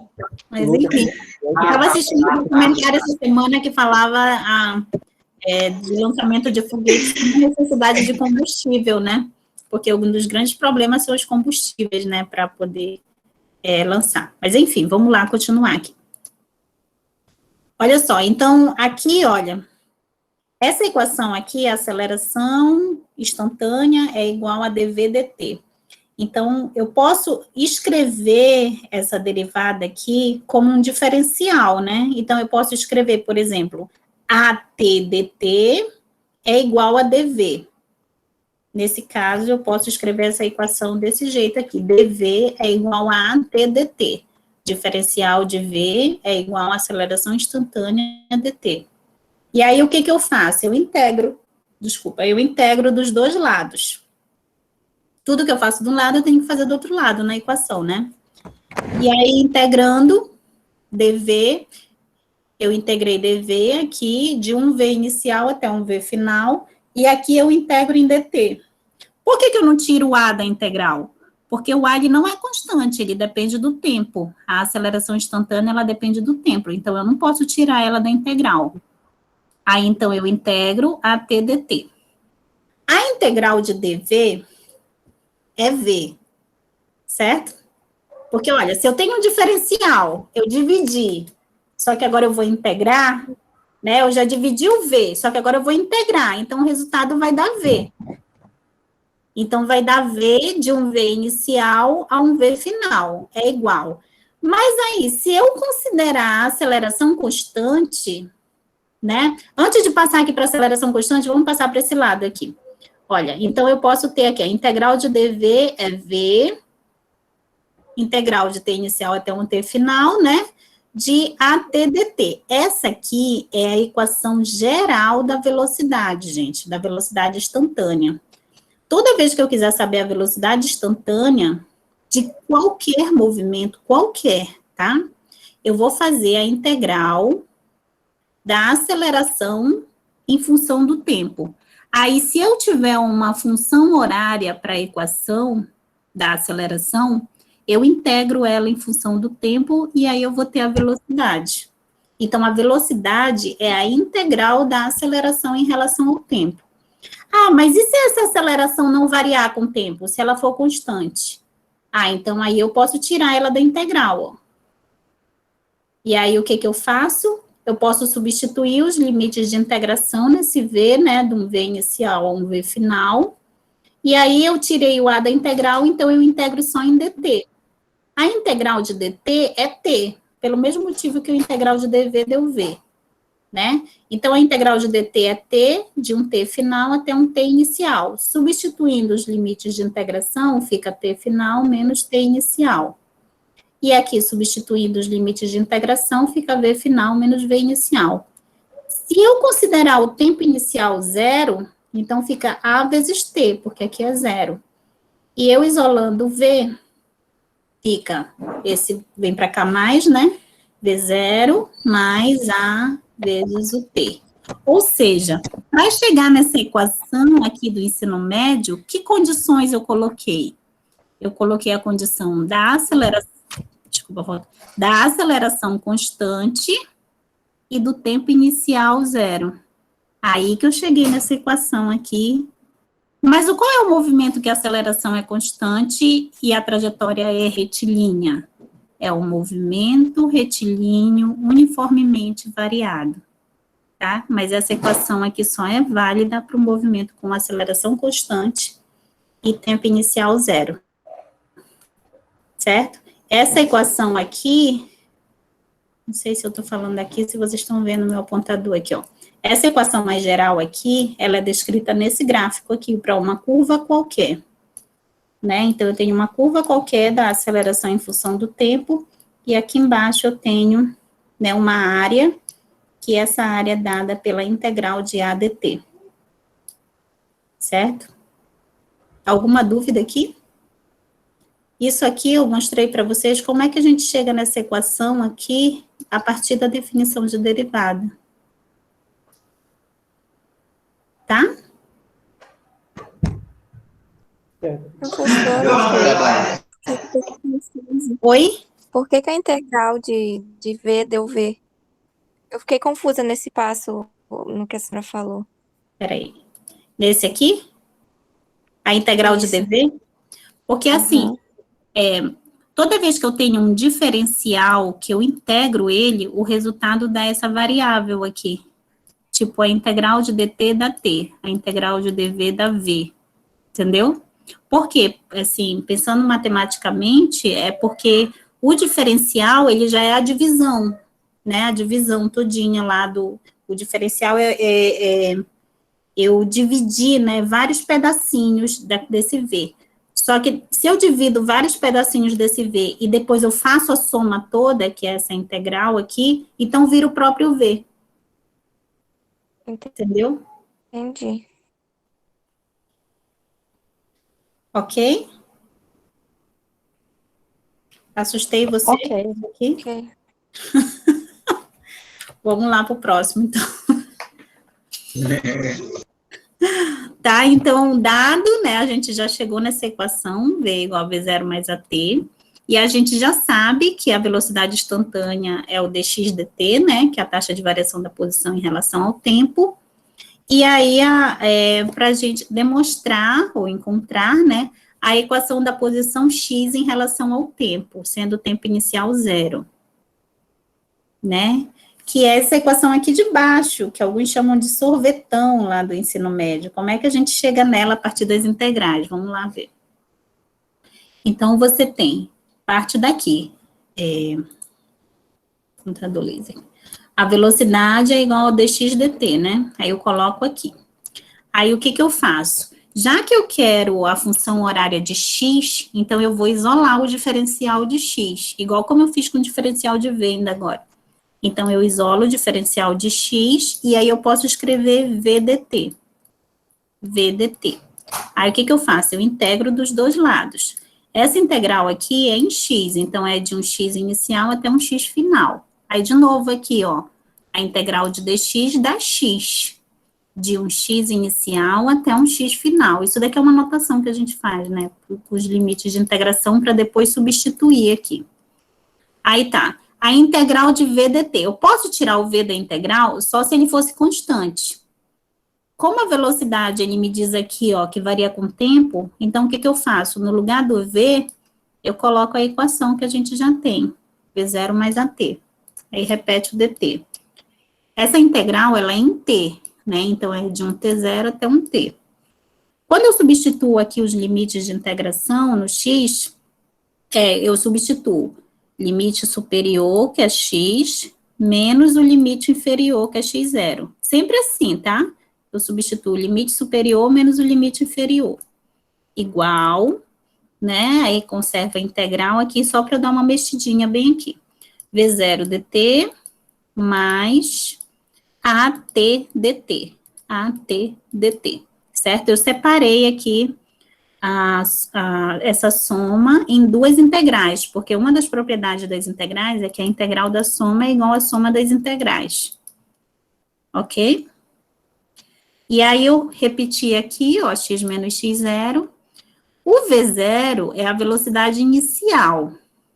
A velocidade inicial, ela não é variável, ela é constante no movimento. Ele tinha aquela velocidade no início e depois ele passa a ter outras, mas a velocidade inicial é constante. A constante, ela pode ser tirada da integral, por isso que eu tirei aqui. Aí eu vou integrar só em dt. A integral de dt é t, de um t inicial até um t final. Mas eu posso tirar o a da integral só se ele for constante. Ele está multiplicando aqui. Se ele for constante, eu posso. Então, eu vou considerar também o a constante, assim como eu considerei o v0 constante, que é o caso do movimento retilíneo uniformemente variado, que tem aceleração constante. Aí eu tiro da integral, e aí fica aqui, olha só, fica a integral de t ao quadrado dt, certo? Ou, perdão, a integral de t dt. O que é a integral de t dt? Eu vou integrar t dt. Como é que dá essa integral aqui? Vamos lá. Eu pego, somo uma unidade aqui, né? E divido por essa soma embaixo, né? Assim. Então, fica t ao quadrado sobre 2, ó. Entenderam? Aí, de um t inicial até um t final, aqui, ó. Aí, e se eu considerar o t inicial 0? Quando eu faço a vezes 0, vai dar 0, vai sumir essa parte do 0 quando eu substituir aqui os limites de integração. Porque os limites de integração eu substituo limite superior menos o limite inferior. Se eu considero o tempo inicial 0, fica V0t menos V0 vezes 0. Então, some a parte do V0. Então, isolando o x aqui e somando, né, com o x0, sobra x0 aqui desse lado, mais V0 vezes o t, porque o outro limite eu considerei 0, mais a vezes t quadrado sobre 2, porque eu considerei o outro limite 0 também. E aí a gente chegou na equação para o movimento uniformemente variado com uma aceleração constante. Professora, mas o que aconteceu ali nesses limites laterais de t e t0? O t0 considerou, quer dizer, o t0, quer dizer, o t inicial considerou 0, né? E esse t, o que aconteceu com ele, dos limites laterais? Ele está aqui, ó. Ele está aqui. Porque aí tá aí junto com a velocidade inicial. Ele ficou aqui, isso. Porque eu teria mais uma linha aqui para fazer, né? Eu já estou suprimindo ela. Porque aí ficaria assim, V0 t menos V0 vezes 0, entendeu? Só que isso aqui deu 0.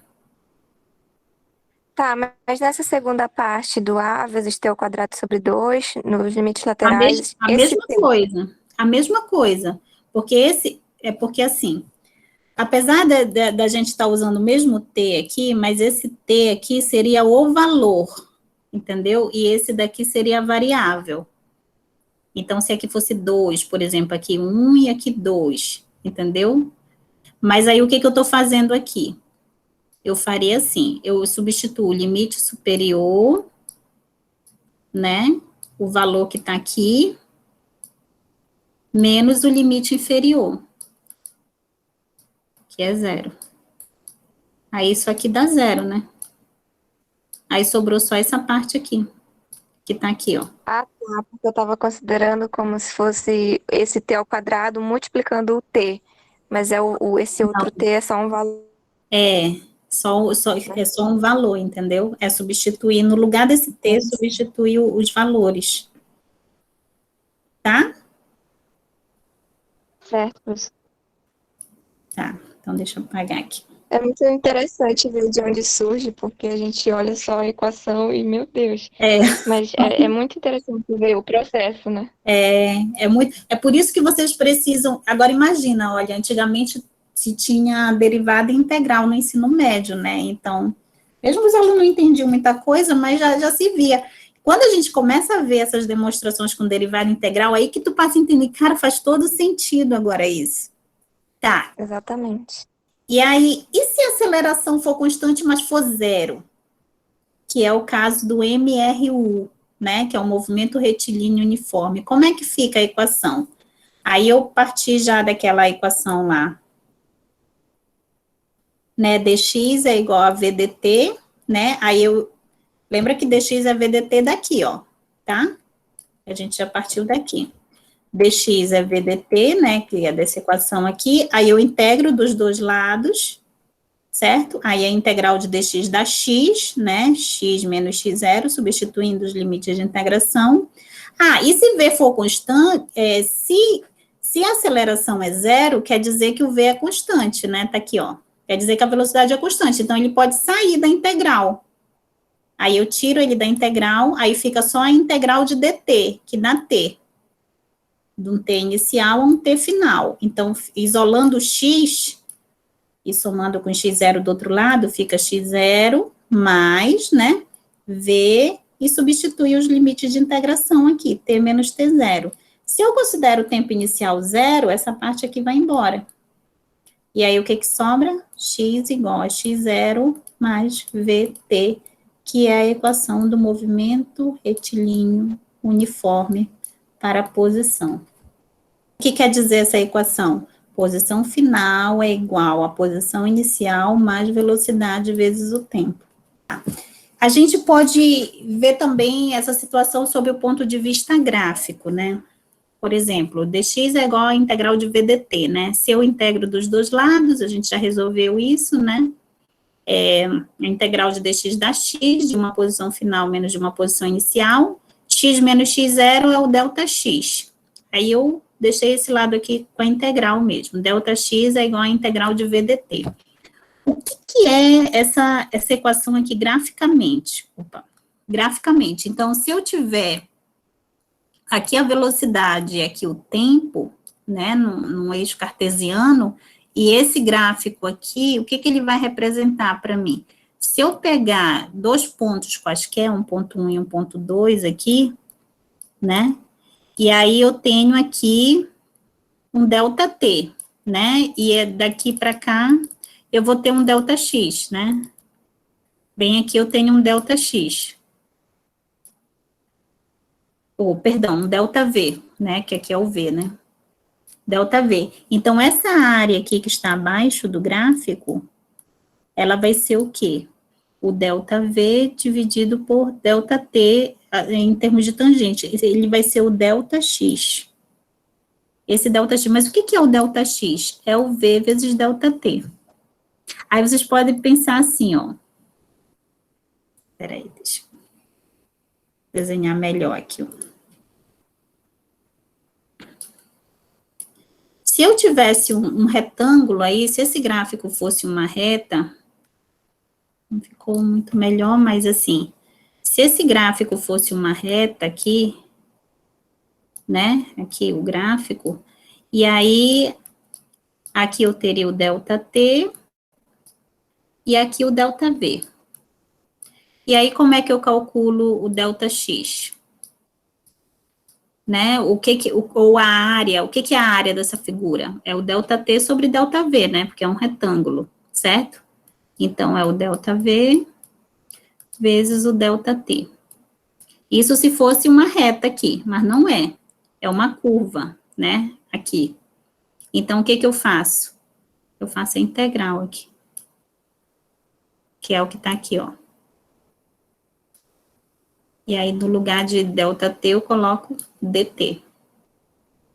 Entenderam? Então, isso é a área disso daqui em termos diferenciais. Eu sinto um pouco de dificuldade de conseguir compreender por que é essa área aí. por exemplo, tem essa curva, né? Que é o gráfico. Sim. Aí, por que que esse desenho aí, esse quase retângulo, que é a minha integral, é um pouco, assim, difícil compreender, fazer essa ligação de uma coisa com a outra? É porque tem uma coisa que faltou eu falar para vocês lá da integral. É assim, quando você tá trabalhando com integral, deixa eu voltar lá naquele primeiro slide para mostrar uma coisa para vocês. Aqui. Tá tão bagunçado, né, que não dá nem para apagar, mas que eu já fixei. Mas, assim, quando eu estou trabalhando com integral aqui, não é? E eu quero saber o comportamento dessa função, eu preciso entender, né, o que tá, já que eu vou dividir em pedacinhos esse ΔX aqui, e tender ele a zero, o que eu estou fazendo, na verdade, é fazendo com que esses retângulos que estão abaixo da curva, essa espessura deles diminua muito, de modo que se transforme numa posição ali embaixo apenas, num único ponto, em vez desse deslocamento. Então, quando eu estou trabalhando com integral, eu sempre estou trabalhando, na verdade, com essa área aqui. Entendeu? Eu estou tendendo ela a zero, de alguma forma. Né? Então, essa integral, eu estou, nesse caso aqui que a gente já está, aqui, né? Quando eu estou trabalhando com a integral, essa equação aqui, velocidade, essa parte aqui tu entendeu, né? Que eu fiz o retângulo. Sim. Sim, né? Pois é, então, já que no mundo macroscópico, né, de uma variação de velocidade, no intervalo de tempo macro, sem ser micro dt, porque esse dt indica um pedaço muito pequeno, né? Então, o que eu estou fazendo aqui? Eu vou dividir muito na vertical, até esse ΔT tender a zero, até o T0 tender a T. Em vez de eu escrever ΔT tendendo a zero, eu posso escrever também T0 tendendo a T. E aí, o que eu vou fazer? Cada pedacinho desse corresponde a uma área, só que uma área infinitesimal, certo? E aí, o que eu vou fazer? Porque como aqui é uma curva aqui em cima, então é difícil, né? Acho que a Larissa está perguntando, né? É difícil de eu saber, só se eu aproximar um infinitésimo é que eu posso dizer que isso aqui é um retângulo, certo? Porque assim, no macro não é, né? É uma curva aqui em cima. Mas se eu aproximar isso aqui a zero, esse intervalo aqui, aí eu posso dizer que essa areazinha aqui é um retângulo. Ah, beleza. Então, nesse retângulo, aí eu vou considerar uma areazinha. Só que é infinitesimal. Então, eu vou somar essa área, mais essa área, mais essa área de vários retângulos.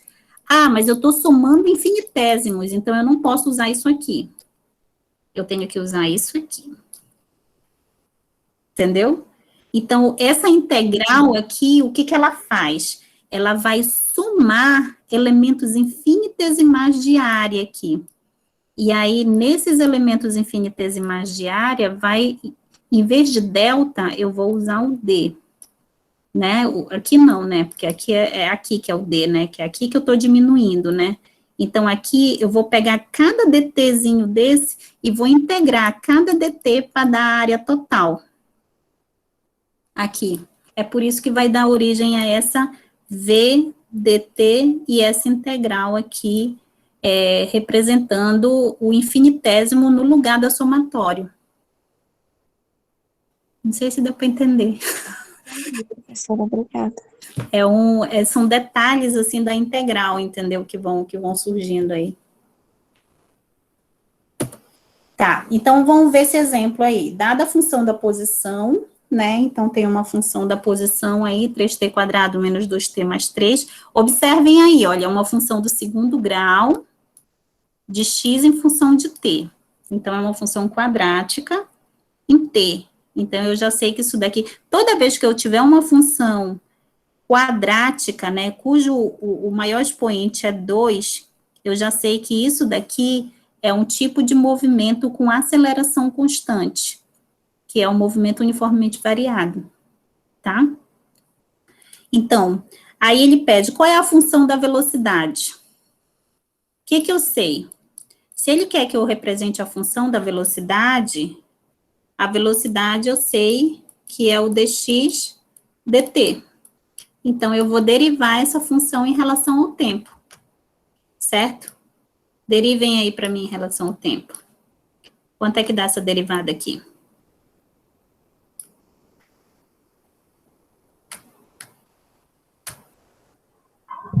T mais Isso. 2. 6t, muito bem. É menos aqui. Menos, aqui, é menos, é que eu tinha errado aqui, é menos, tá? Aqui é 1, né? 1 menos 1 dá 0, todo número elevado a 0 é 1. Aí vai baixar 1 aqui, vai acabar sumindo esse t, né? Então, vai ficar 2. A derivada de uma constante é 0, porque ela não depende do tempo. Se ela não depende do tempo, ela não varia, então, por isso que a derivada dela é 0. Então, isso daqui é como vai ser a função da velocidade. V de t é igual a 6t menos 2. Então, toda vez, olha, toda vez que eu tenho no ensino médio, vocês aprenderam assim. Você compara essa função aqui com a função horária original, at² sobre 2, né? Mais V0t mais x0.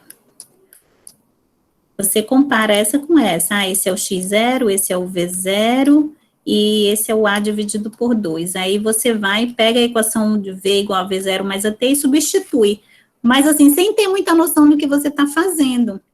Aqui o que a gente está pegando, a noção de derivada mesmo. Você tem a posição, e eu sei que a velocidade é a taxa de variação dessa posição. Então, eu jogo a taxa de variação e vejo qual é a função horária da velocidade.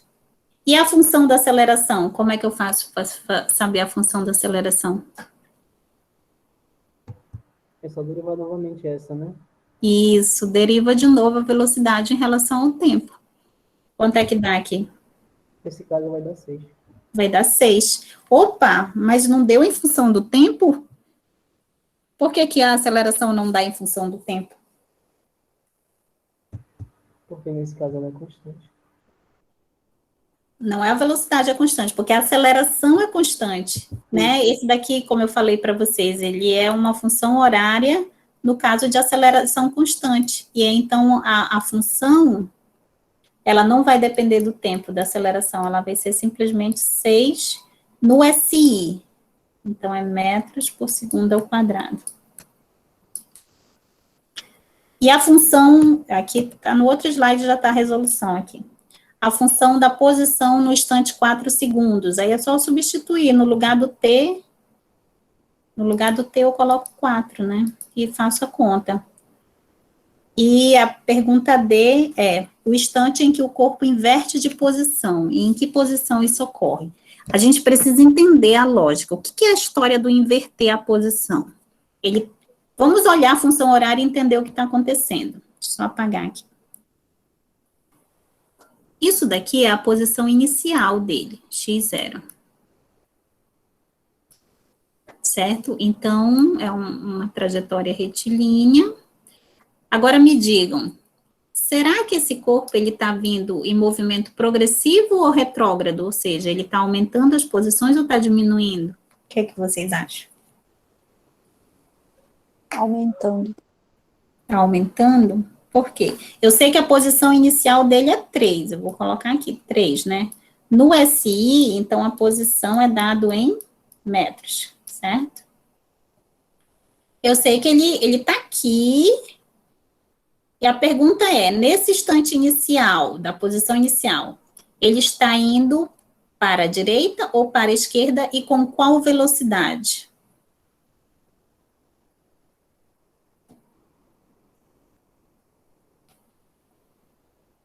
Ele está indo para a direita com uma velocidade menos 2 metros por segundo. O que é menos 2? A velocidade inicial aqui, né? Menos quer dizer que ele está contra a trajetória aqui, ó. Isso é a velocidade inicial menos 2 metros por segundo. Só que é assim, e a aceleração, quanto vale aqui? Lembra que tem um meio, né? Tem um meio aqui na nossa equação, meio de AT quadrado. Isso aqui quase me reprova em física no ensino médio. V0t mais x quadrado, é assim que é a equação. Tá? Então, aqui esse 3 é meio de A, então quanto vale A? 6 metros por segundo. Isso, vale quadrado. 6 metros por segundo ao quadrado. Então, o que acontece aqui? Se a aceleração é positiva, é 6, esse valor de aceleração quer dizer que a cada segundo a velocidade tem que ser somada de 6, porque a aceleração é positiva aqui, né? Positiva. Então, vamos lá. No primeiro segundo, vai ficar menos 2 mais 6, que vai dar? Mais 4. Mais 4. Mas o que é mais 4? Uma velocidade de mais 4? É o quanto ele variou de velocidade? Não. Vocês concordam que ele vem para cá, né? Olha só. No instante 1 segundo, vamos ver em que posição ele vai estar. Ele vai estar na posição 3 vezes 1, né? Menos 2 vezes 1 mais 3. Quanto é que dá isso? 3 vezes 1, 3, menos 2 dá 1, mais 3, 4. Certo? Ele vai estar na posição 4 metros. Ixi, ele já está para cá, ó, tá vendo? Mas ele estava vindo para cá. Como que ele pode vir para cá? Salto quântico, professora. Não. É porque ele já vai estar para cá com uma velocidade de quanto que a gente viu? 4, né? 4 metros por segundo. Olha, tudo isso é a equação que está me dizendo, olha. Então, ele tem uma aceleração de 6, né? Tá aqui, ó. Ele tem uma aceleração de 6. Essa aceleração de 6 positivo significa que a cada segundo eu tenho que somar 6. Então, se ele está com uma velocidade inicial menos 2, na posição 3, porque é a posição inicial, depois de 1 segundo, ele vai estar com menos 2 mais 6, que vai dar 4 positivo. Mas eu posso até imaginar que ele estaria para cá. Oi? Não, é que esse 4 aí não seria só a posição, a velocidade dele seria diferente, não seria 4. Oh, perdão, eu não calculei ainda a velocidade. Clicando no lugar errado. Você tem razão. Então, aqui, ele estaria na posição 4 metros, certo? Aí, ele deu um salto quântico para cá? Não, ele já demorou 1 segundo. Mas, então, quer dizer que ele já foi e já voltou. Em 1 segundo, já deu para ele chegar aqui. Entenderam? Sim. Mas aí, então, a pergunta é, em que instante o corpo inverte a posição? Vocês concordam que é menos de 1 segundo? Vai chegar em algum momento que ele vai parar, ele precisa parar para voltar, certo? Então, o que eu preciso saber é quando é que ele vai parar, qual é o instante que ele vai parar. É nesse instante que ele parar que ele vai inverter de posição. Porque como ele está com uma aceleração positiva e uma velocidade negativa, a gente chama isso de movimento retardado, quando velocidade e aceleração têm sentidos contrários, certo? E aí, ele vai diminuir de velocidade até zerar. Como é que eu faço para saber o instante em que ele zera? Eu pego a equação da velocidade e jogo no lugar da velocidade zero para saber o tempo. Foi isso que eu fiz aqui, ó. No lugar da velocidade, eu coloquei 0 e descobri, olha como é bem menor do que 1. No instante 0,3 segundos, ele vai inverter de sentido, ele vai parar para voltar para o outro lado. Entenderam? Porque lembra que a gente está estudando movimento unidimensional, então ele vai e volta. Aqui, olha. E em que posição isso ocorre? Para eu saber em que posição ocorre, eu substituo no lugar desse T, esse intervalo que eu achei. Aí eu substituí aqui, ó, no lugar da equação da posição, e encontrei 2,7 metros. Como ele estava numa posição inicial 3, aí para cá diminui, né? Na posição 2,7 ele zera, e volta para cá, e depois de 1 segundo ele já vai estar bem aqui na posição 4, com uma velocidade positiva para cá.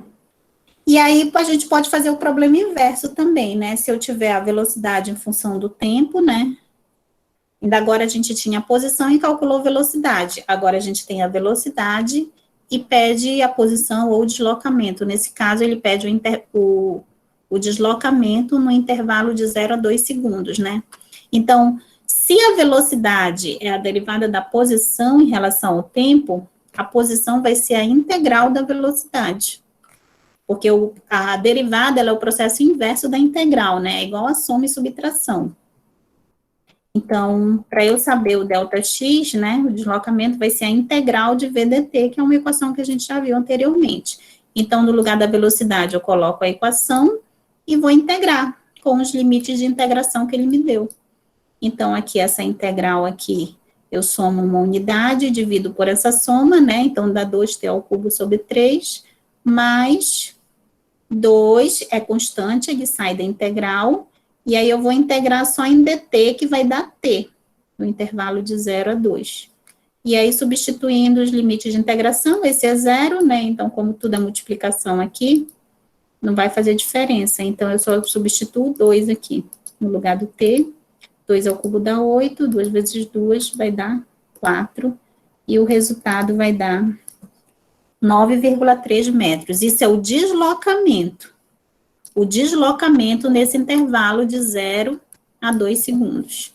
Bom, então, até aqui o que a gente já viu, né? A gente já viu que a velocidade, a velocidade instantânea, ela é a derivada da posição em relação ao tempo, e a aceleração instantânea é a derivada da velocidade em relação ao tempo, ou a segunda derivada da posição. E a partir dessas definições, a gente consegue chegar nos casos particulares de MRU e MRUV das equações que descrevem, né, resolvendo as integrais, certo? E aí, um exemplo de movimento uniformemente variado é a queda livre. Como eu falei, livre de quê? Livre da resistência do ar. Queda, né? Então, eu tenho um objeto que eu vou largar e ele vai cair livremente no ar, né, sem considerar a resistência do ar. Então, nesse caso, ele vai cair única e exclusivamente sob a ação da força gravitacional, né? Então, eu tenho aqui um objeto, aqui, uma bolinha caindo, né? E a única força que vai atuar nele é a força gravitacional.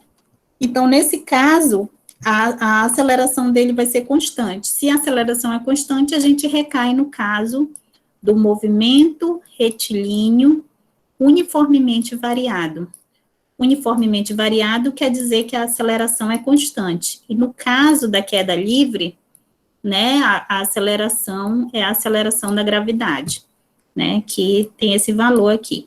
Ah, mas por que esse menos? Depende do referencial que você está adotando, porque lembra que a aceleração ela é uma grandeza vetorial, então ela carrega direção e sentido. Eu sei que a aceleração, ela sempre vai estar para baixo, né? Porque ela vai ter a mesma direção da força gravitacional. Mas, se eu oriento a minha trajetória para cima como positivo, e ela está para baixo, por isso que vai ter um menos aqui. Entenderam? Mas se a minha trajetória tivesse orientada para baixo, o meu eixo para baixo, ela seria positiva. Então, olha aí, um corpo cai somente sob a ação de força gravitacional, então a gente despreza a resistência do ar, e aí, gente, as equações vão ser exatamente as mesmas que a gente viu para o MRUV, né? Só que com uma observação para esse sinal aqui, certo? Então, assim, por que vai ser menos? Porque quando um objeto cai, né, ele vai estar numa posição inicial aqui, y0. Né, se eu começo a estudar o movimento dele a partir daqui. Como aqui, ó, como cresce para cá, se ele vem para cá, eu vou dizer que ele vai diminuindo de posição até zerar, mas porque o eixo tá aqui, a origem do eixo tá aqui. Se eu tivesse colocado a origem do meu eixo aqui, orientado para baixo, então aí a posição dele aumentaria. entendeu? Mas como geralmente a gente considera o solo como nível de referência, e aí o que está para cima, eu larguei ele de uma altura de 10 metros. Conforme ele cai, então, ele vai diminuindo de posição até chegar ao solo. Geralmente é assim que a gente interpreta os problemas, né? Então, nesse caso, eu vou usar o menos aqui no lugar do mais, né, na equação. E em vez de A, eu vou chamar de G, que é a aceleração da gravidade. Por que Y aqui? Porque na ausência de resistência do ar, a velocidade, não vai ter velocidade na direção X. Como é um movimento unidimensional, só vai ter velocidade na direção Y. Vai ser diferente do lançamento horizontal ou do lançamento inclinado, porque aí vai ter uma componente horizontal e vertical, Vx e Vy. Mas no caso da queda livre, as equações vão ser as mesmas do MRUV, com exceção do sinal, tá? E aí, eu posso analisar essa graficamente, né, como é que o Y varia com o tempo, né? Esse Y é a posição aqui na vertical, analisando, já que é uma função do segundo grau, né, do Y em relação a T aqui, então o gráfico é uma parábola. Então, por que uma parábola de concavidade para baixo? Aí vou fazer um método mnemônico aqui para vocês. Não sei se vocês já viram isso. Carinha triste, aceleração negativa. Carinha feliz, aceleração positiva.